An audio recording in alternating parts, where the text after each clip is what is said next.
Hola a todos, somos Salem Mubarak, Jesús Palacios y Mafer Rojas y el día de hoy les hablaremos sobre el naturalismo. Iniciaremos dándoles un concepto, luego el contexto histórico, después hablaremos sobre arte y hablaremos sobre los tres principales exponentes, que son Rousseau, Humboldt, Darwin, luego hablaremos sobre pedagogía y por último las consecuencias pedagógicas.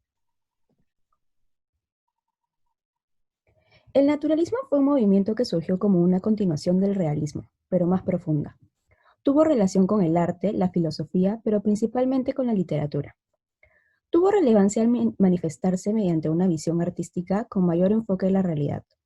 Era objetiva y buscaba un propósito, el cual era el retrato de las clases sociales más desamparadas o perjudicadas, cuyos problemas pretendía explicar mediante una visión racional, cientifista o científico. Este término alude a que había tendencia por aplicar la ciencia en exceso. Hay tres pensadores que se basan en esto: Rousseau, Humboldt y Darwin. El naturalismo está vinculado con la doctrina filosófica del determinismo, que postula los orígenes de los problemas humanos, ya sea en su genética, las tareas sociales, es decir, los defectos físicos, y su entorno social y material. Esto lo lleva y aplica en la literatura y el arte. Por decir, sus relatos estaban enfocados en los estratos o clases sociales más bajas, para criticar la injusticia que existe en la constitución de la sociedad como un todo. Los naturalistas usaban la literatura como un arma política, ideológica y social, por lo que empleaban mucho la sátira, el cual era una especie de discurso o composición en la que se criticaba y denunciaba los sufrimientos cotidianos que existían. Y ahora, para conocer cómo surgió el naturalismo, Jesús nos explicará el contexto histórico. Gracias, Maffer. Sí, es muy importante conocer cómo surgió el naturalismo y en qué época se dio todo esto.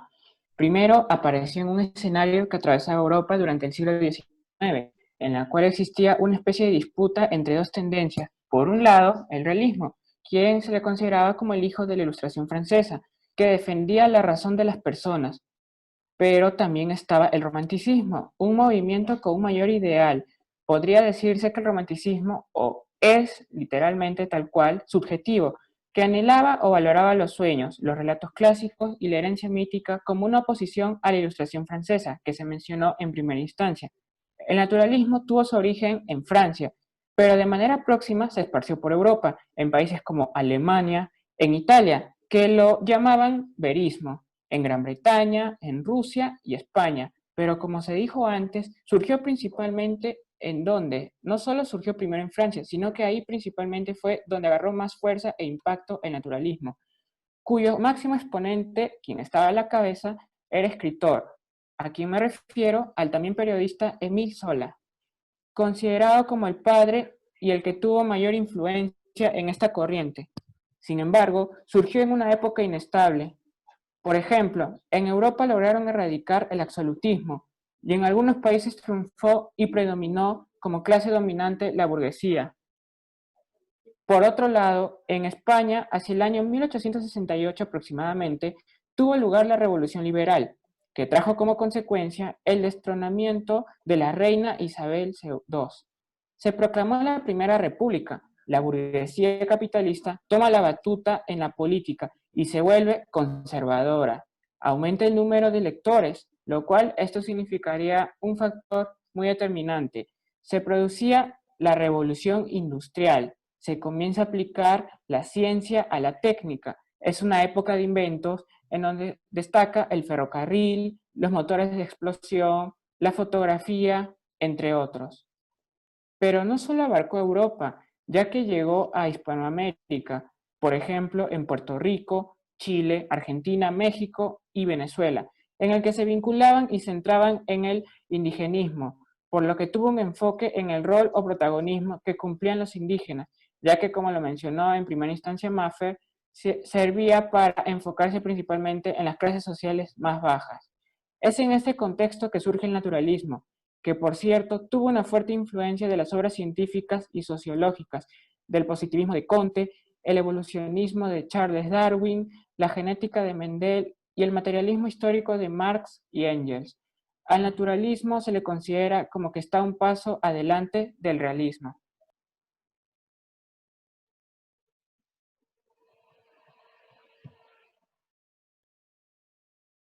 Como mencionamos antes, una de las principales maneras de expresar ese movimiento filosófico fue el arte, donde como se puede ver, principalmente en la pintura se refleja a una clase social trabajadora, donde no solamente se busca reflejar el ambiente y la naturaleza de este, sino la naturaleza de la mayoría de las personas. Además, en el teatro se refleja mucho los errores humanos cotidianos del día a día, la simpleza de la vida y características muy naturales de la vida en sociedad. Uno, como mencionó Jesús, uno de los principales artistas de la época fue Emil Zola, quien trataba de representar a través del teatro la vida humana en su máxima expresión, conflictos, dudas, inquietudes y casos del día a día. Como mencionó Maffer, hablaremos de tres expositores principales en esta época, iniciando por Jean-Jacques Rousseau. Rousseau nació en 1702 en Suiza. Como hemos descubierto en la clase pasada, Rousseau fue ambicioso para su época. Durante toda la investigación que hemos realizado, hemos descubierto que muchas de las posturas de Rousseau planteadas en su propuesta pedagógica naturalista eh, han sido probadas a través del tiempo en la actualidad gracias a la neurociencia. Es un precursor de la escuela nueva. Gran parte de su filosofía es romper la idea de que el niño es un homúnculo, o ya que se trata de romper la idea de que el niño es un adulto pero pequeño. Trata de reconocer al niño como niño y respetar sus etapas de desarrollo. Además, plantea mucho la relación activa entre el hombre y el ambiente, tanto por así decirlo, que el lugar donde naces no definitivamente influye en quién eres, sin embargo, afecta mucho en cómo te vas a desarrollar a lo largo de tu vida. En cuanto a la educación, como mencioné antes, plantea mucho la continuidad progresiva e infinita, ya que cree que la educación es un proceso que nunca debe terminar. Cree que la persona debe aprender a lo largo de la vida y de hecho lo hace. Sin embargo, es sumamente importante respetar las etapas de desarrollo y evolución de cada persona. Rousseau dijo que la juventud es el momento de estudiar la sabiduría y la vejez el de practicarla. Pero como hemos ido aprendiendo, mediante la práctica es que seguimos aprendiendo, y esto es lo que Rousseau también plantea. Una de su obra más importante fue Emilio en 1762, donde muchas de las ideas presentadas fueron expuestas, y finalmente fallece en 1778 en Francia.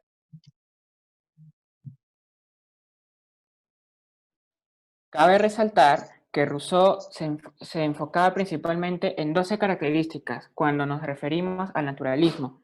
Primero, reemplazar la autoridad por razonamiento, adaptar a las etapas de evolución. Recordemos de que Rousseau era una persona que se enfocaba mucho también por la ciencia. Tercero, despertar la curiosidad.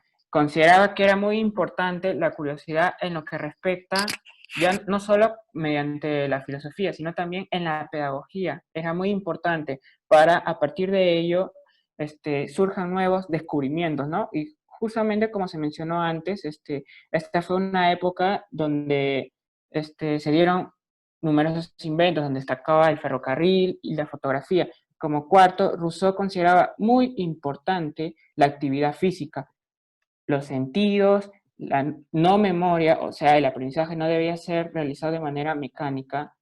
El razonamiento, Rousseau consideraba que era muy importante conocer qué es realmente aprender. Alejarse de la pedagogía jesuita, ojo con ello, no con la teología. La escritura, el dibujo y la música formaban parte y los consideraba muy eficientes en su pedagogía. La educación no debe ser literaria, sino percepción y sentidos. La naturaleza y la geografía eran muy importantes como conocimientos para insertarnos mejor en aquel contexto. Y por último, permitir al niño ser niño, o sea, enseñarle a adaptarse a todo entorno y dejarlo que disfrute las etapas de su vida. Consideraba que era muy importante ello. Y ahora, Maffer, luego de mencionar estas 12 características, ¿cómo podríamos de alguna manera entenderlo mejor?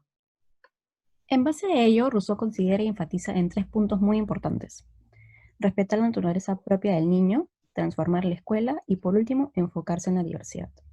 En conclusión, la experiencia en la naturaleza como herramienta esencial para la formación del estudiante a través del movimiento, la experimentación y la reflexión.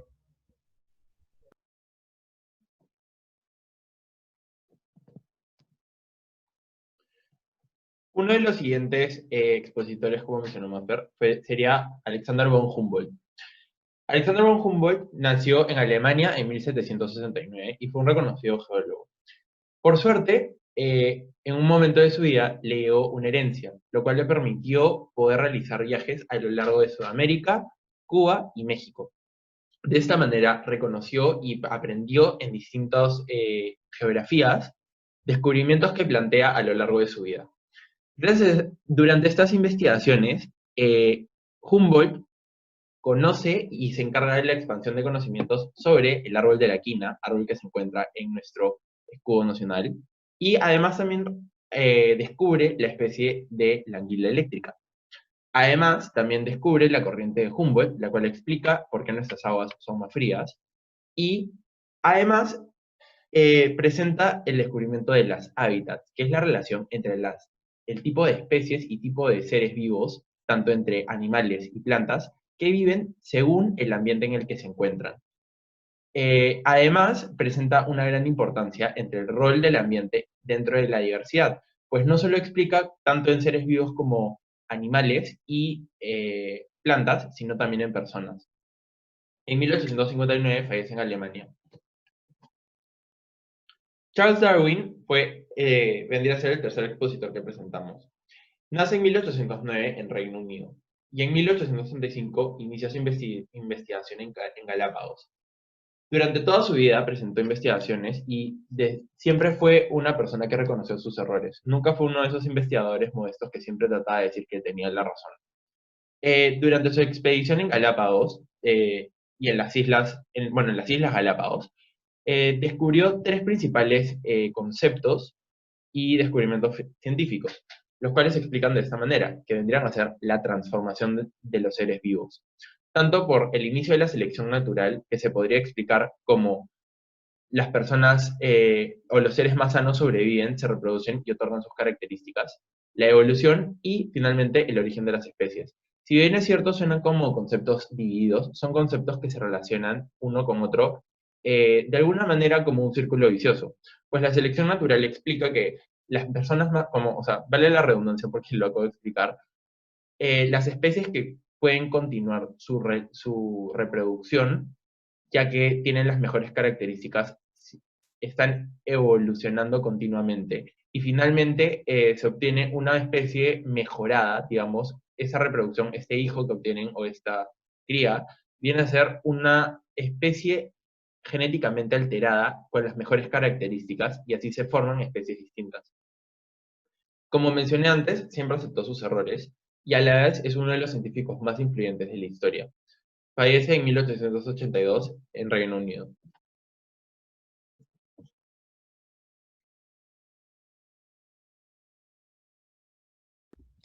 Pedagogía. Destaca la naturaleza como el primer principio de la realidad. La corriente naturalista sostiene que la naturaleza está formada por la totalidad de las realidades físicas existentes y por lo tanto es el origen único y absoluto de lo real. Como hemos mencionado antes, los principios didácticos son enseñar por el interés natural de los niños y no por el esfuerzo artificial, la autoeducación y por último, la enseñanza debe ser intuitiva. Asimismo, es importante recalcar que la pedagogía naturalista es un principio poderoso que sirvió ¿para qué? Pues para fundar el Fondo de la Escuela Nueva o Activa, junto con la libertad del niño, la autoactividad y la coeducación, entre otros. Abrió nuevos cauces con base en los desarrollos de la biología y la psicología en las primeras partes del siglo XX. En primer lugar, se contrapone al romanticismo, como lo mencionamos anteriormente. La genética y el ambiente eran muy importantes. Las fuerzas naturales, la pasión, el instinto y el aspecto social, lo científico y lo moral. Lo científico predominaba por encima de lo moral, es decir, que importaba más que los resultados sean comprobados y lo moral, por decir, la parte humana, como que quedaba en segundo plano. Como vemos en las imágenes representadas, Rousseau fue el principal influyente en la pedagogía naturalista. Esta pedagogía buscaba tanto la experimentación como la investigación de cada niño en su ambiente. Y esta investigación y exploración se hacía a través de los sentidos. Como mencionamos antes, muchos de los postulados que propone Rousseau se vienen a explicar el día de hoy mediante la neurociencia. Por eso es que también se puede explicar que este personaje está adelantado para su época.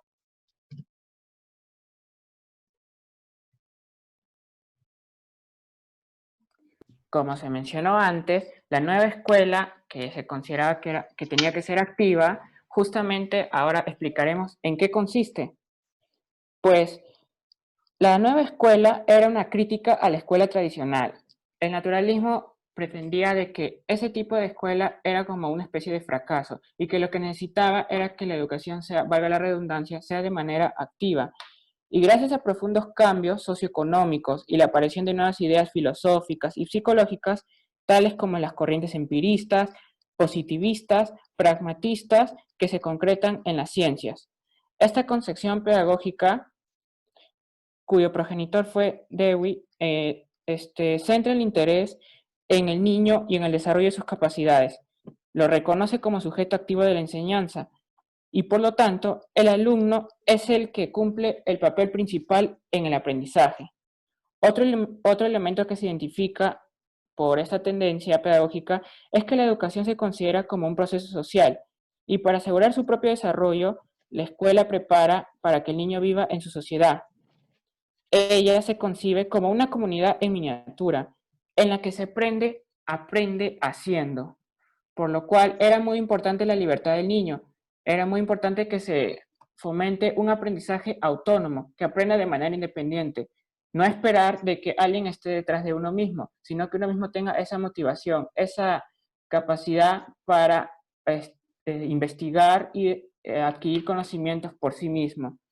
Asimismo, era muy importante la coeducación, era muy importante la relación, el roce, entre cuando nos enfocamos en el estudio pedagógico. La educación naturalista tiene objetivos que van más allá de una imposición.